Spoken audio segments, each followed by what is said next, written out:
Olá, meninas do cafezinho da tarde, bem-vindas aqui a mais um estudo em nosso ministério. Eu vou estar esperando aqui um pouquinho vocês entrarem. Hoje nós vamos conversar um pouquinho sobre o tópico de imersão nesse estudo, no mês que a gente está estudando sobre Lloyd e Eunice, aqui no nosso ministério. Eu vou começar. Deixa eu abrir aqui a página, só um segundinho.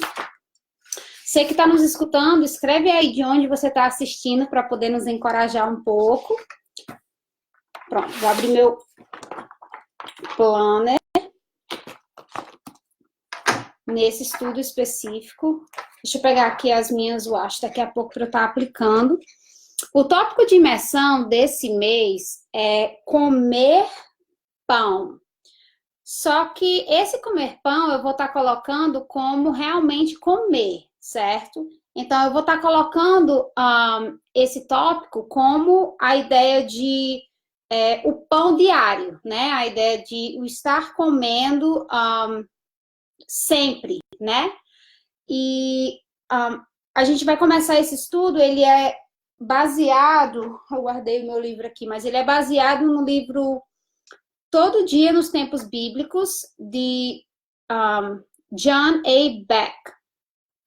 Ele é um livro em inglês que eu estou fazendo os estudos, né, traduzidos para o português. Então, a gente começa falando assim, Adão e Eva comiam alimentos no Jardim do Éden. Então, essa é algo que realmente vem desde a criação, essa costume de comer, né?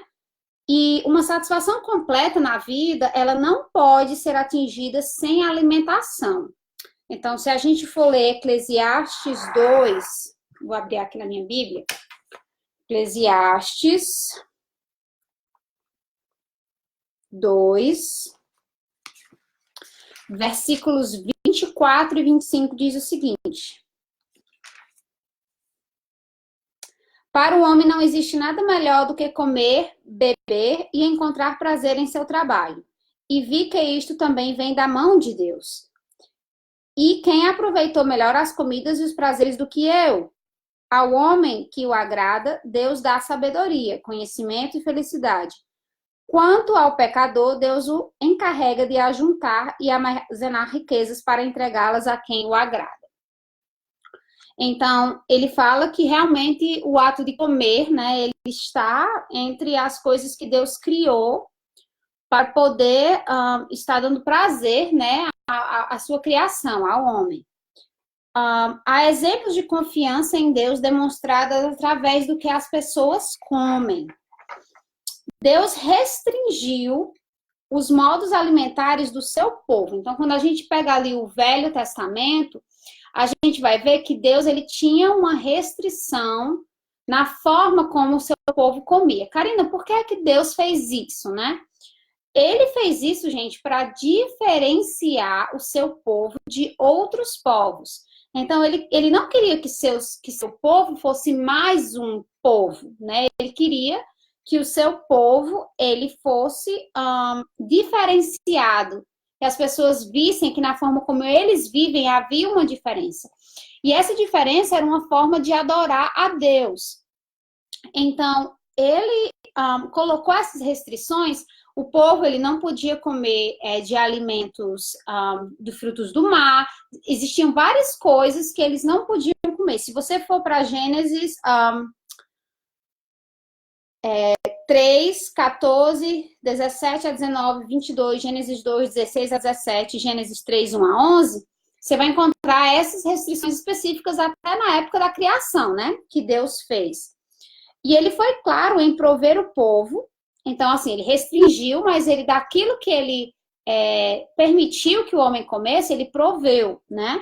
E expressar que o homem não vivia apenas de comida, mas de toda a palavra que vem da boca de Deus. Então, eu vou ler com vocês Deuteronômio 8:3. Deuteronômio 8, 3, diz o seguinte: Assim ele os humilhou e os deixou passar fome, mas depois sustentou com maná, que nem vocês nem os seus antepassados conheciam, para mostrar a vocês que nem só de pão viverá o homem, mas de toda palavra que procede da boca do Senhor. Então, as promessas dele, o homem vive das promessas, tanto, né, primeiramente, depois da provisão do Deus dessas promessas. Então, as promessas, elas são mais importantes. Gente, não estou vendo os comentários de vocês, é a primeira vez que eu estou usando o meu computador para fazer esse vídeo. Então, eu não sei como fazer para ver os comentários de vocês. Eu vou escrever um comentário aqui, oi. Vocês podem escrever para mim comentários para ver se eu vejo esses comentários, porque tá vendo aqui do lado, mas é a primeira vez que eu estou usando o computador para fazer vídeo. Eu sempre usava meu celular e eu queria ver se funciona. Se vocês pudessem fazer a caridade de escrever o oi ou alguma coisinha aqui do lado para eu ver se está funcionando, tá bom? Porque eu fico preocupada em vocês quererem perguntar alguma coisa, fazer alguma coisa e eu não ter como ver. Então, se não funcionar os comentários aqui nesse vídeo, aí eu vou tentar o celular depois, tá bom? Então, vamos lá. Ele convida Israel a exercitar sua fé através de restrições alimentares. Então, foi algo que, depois da criação, na época... Ô, Giovana, pronto, tá funcionando. Obrigada, Giovana. Obrigada, Carminha. Tá funcionando. Consigo ver. Então, qualquer dúvida, vocês escrevem aí do lado e eu tenho como ver que tá funcionando aqui os comentários. Pronto. Qual era a outra coisa que eu ia falar? Sim. E depois da criação, né, teve a época das leis, que foi a época que os 10 mandamentos foi instituído, e nessa época, Deus ele colocou mais, né, repetiu as restrições e especificou mais as restrições alimentares, incluindo as restrições alimentares dos povos pagãos, né, pagãos, para que o povo de Israel não comesse desses alimentos. Então, ele tinha esse zelo de estar clarificando para o povo constantemente que ele não queria que o povo fosse semelhante aos povos pagãos, né? Naquela época. Vamos lá. E mais tarde fomos convidados a honrar a Deus e aprender que as restrições foram relaxadas. Então, depois da vinda de Cristo, nós ficamos livres de muita coisa que se considerava impura, porque Deus fez pura essas coisas. Então, quando a gente lê ali Atos 10, eu vou ler com vocês. Atos 10. Atos 10. 11 a 15.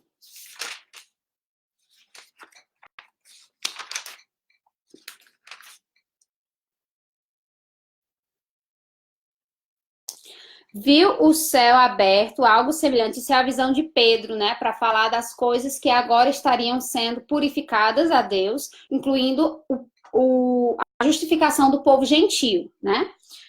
Viu o céu aberto, algo semelhante ao grande lençol que descia na terra, preso pelas 4 pontas, contendo toda espécie de quadrúpedes, tudo aquilo que tinha sido condenado no Velho Testamento, bem como répteis da terra, aves do céu. Então uma voz lhe disse: levante, Pedro, mate e coma. Mas Pedro respondeu: de modo nenhum, Senhor, jamais comi algo impuro e imundo. A voz lhe falou: não chame de impuro o que Deus purificou. E isso aconteceu 3 vezes. Em seguida, o lençol foi recolhido ao céu. Enquanto Pedro estava refletindo no significado da visão, homens enviados por Cornélio descobriram onde era a casa de Simão e chegaram à porta. Então, assim, a gente tem a sabedoria, né? Que o Senhor tem nos dado de compreender que agora, com a nova aliança, né, o novo testemunho que veio, o Novo Testamento que veio com a vinda de Cristo, Essas coisas antigas que eram consideradas como impuras, foram consideradas agora puras. Então, a gente tem essa visão de que isso foi relaxado. Você pode ver também em Colossenses 2,16. Colossenses 2,16 diz o seguinte: portanto, não permitiram que ninguém os julguem pelo que vocês comem ou bebem, ou com relação a alguma festividade religiosa ou a celebração de luas novas ou dos dias de sábado. Então, nós fomos convidados a não nos preocupar com a provisão, né, mas com o reino de Deus, que as demais coisas vos seriam acrescentadas. Então, é o que a gente sabe, né, buscar primeiro o reino de Deus e todas as outras coisas vos serão acrescentadas. Mateus 6, 31 a 33. Comer, gente, em si, ela tornou-se, né, Deus, ele nos abençoou, tornou-se um ato de fé. Então, você tem como exercer a sua fé através do que você come, em como você come, né? Karina, como fazer isso? Primeiramente, é um convite, né, à comida espiritual. Então, eu estou falando isso com relação à comida espiritual. Primeiramente, nós somos convidados à sabedoria. Provérbios 9, de 1 a 6, ele diz o seguinte. Provérbios 9... de 1 a 6. A sabedoria construiu sua casa, ergueu as 7 colunas, matou animais para a refeição, preparou seu vinho e arrumou sua mesa. Enviou suas servas para fazerem convites até o mais alto da cidade, até o ponto mais alto da cidade, clamando: venham todos os inexperientes, aos que não têm bom senso, ela diz, venham comer a minha comida e beber o vinho que preparei. Deixem a insensatez e vocês terão vida. Andem pelo caminho do entendimento.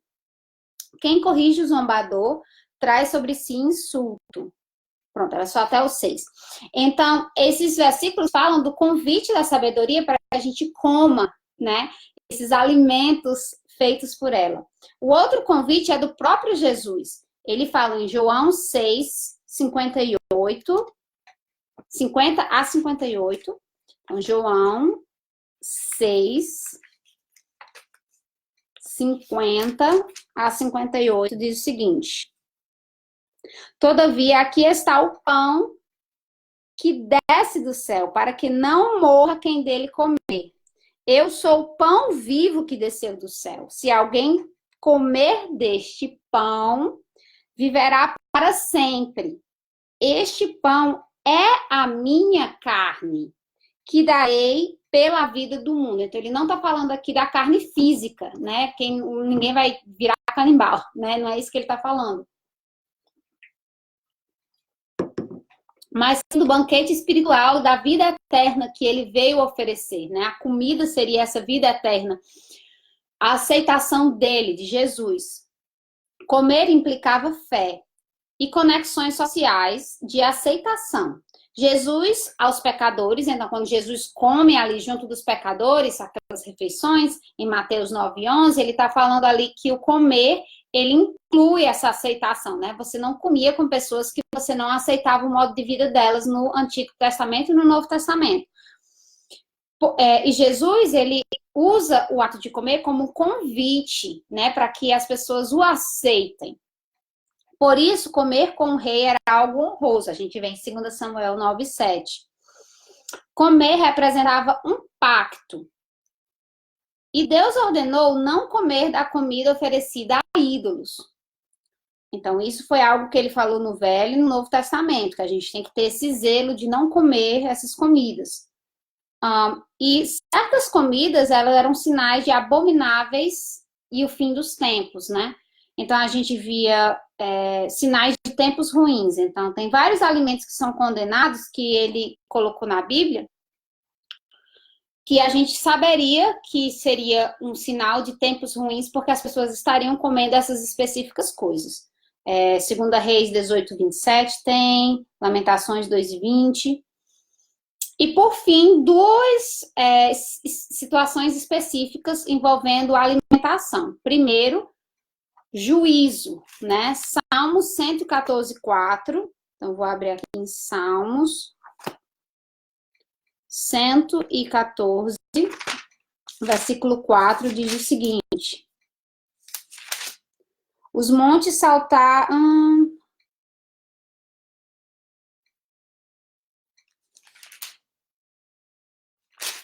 Não tá batendo com o que eu tô falando.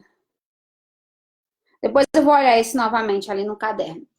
Mas o outro é a grande ceia. Lucas 22, 30. Vou conferir essa referência depois. Lucas 22.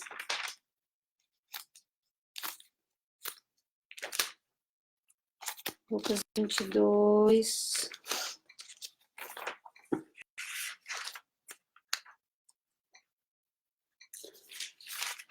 Diz o seguinte: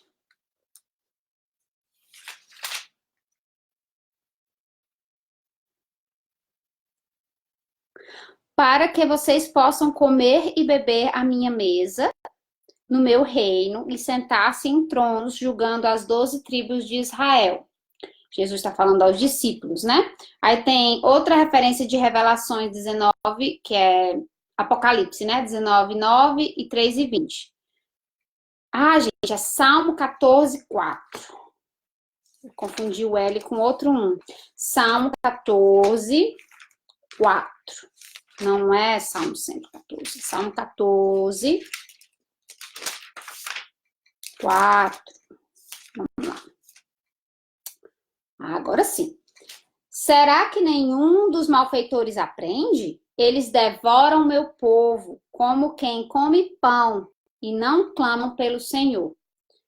Então, ele é sinal de juízo, né? Comida também pode ser sinal de juízo.